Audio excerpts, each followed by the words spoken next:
CBSE pattern आणि दर्जेदार गुणवत्तापूर्ण शिक्षण देणारी पिंपळगाव बसवंत मधील एकमेव संस्था achiever junior school and junior college of सायन्समध्ये 2024-25 या वर्षाकरिता pre primary 1st to 6th class आणि 11वी-12वीच्या सायन्स शाखेसाठी त्वरित प्रवेश देणे आहे।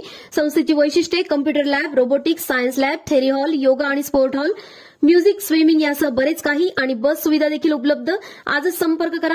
वणी खेडगाव रोड, पिंपळगाव बसवंत 8149846133 8149846433। नमस्कार, मी पंजाब डक हवामान अभ्यासक, मुक्काम पोस्ट उगळी धामणगाव, तालुका शिल्लोड, जिल्हा परभणी। आज आहे 25 जानेवारी 2024। आजपासूनचा परत एकदा शेतकऱ्यासाठी अन्नदाता देत आहे।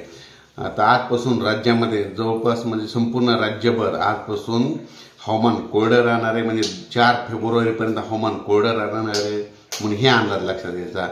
राज्यात एकंदरीत परिस्थिती राज्यात आपण प्रत्येक विभागावर बघून राज्यामध्ये आता पाहायचं झालं तर उत्तर महाराष्ट्राकडे वळू। उत्तर महाराष्ट्राकडे आजपासून म्हणजे 25 जानेवारीपासून आजपासून रात्रीपासून तीव्र थंडीची लाट येणार आहे म्हणून हे अंदाज लक्षात घ्यायचा। पारा जवळपास 9 अंशापर्यंत घसरेल हे देखील सगळ्यांनी लक्षात घ्यायचं उत्तर महाराष्ट्रात। त्याच्यानंतर पश्चिम महाराष्ट्रात देखील आजपासून तीव्र थंडी वाढणार आहे म्हणून हे देखील अंदाज लक्षात घ्यायचा। त्याच्यानंतर मराठवाड्यातील 5-6 जिल्ह्यामध्ये देखील आज थंडीची लाट येणार आहे म्हणून हे देखील अंदाज लक्षात घ्यायचा। त्याच्यानंतर पश्चिमी विदर्भामध्ये देखील आज थंडीची लाट येणार आहे म्हणून हे देखील अंदाज लक्षात घ्यायचा। त्याच्यानंतर पूर्व विदर्भामध्ये देखील आजपासून हवामान कोरडं राहणार आहे आणि थंडीला सुरुवात होणार आहे म्हणून हे अंदाज लक्षात घ्यायचा।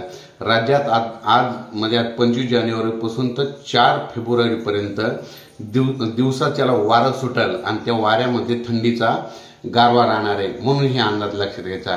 राज्यामध्ये आता दिवसा देखील थंड वारे सुटणार आहे, वारं सुटणार आहे, त्याच्यामुळे थंडी देखील वाढणार आहे म्हणून हे अंदाज लक्षात घ्यायचा। सध्या तूर काढणी चालू आहे, हरभरा देखील काढणं चालू आहे, त्याच्यामुळे हरभरा काढणं चालू आहे, ऊस देखील तोडणी चालू आहे।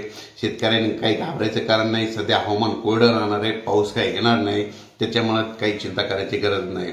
अचानक वातावरणात बदल झाला तर परत एक मेसेज दिला जाईल। धन्यवाद।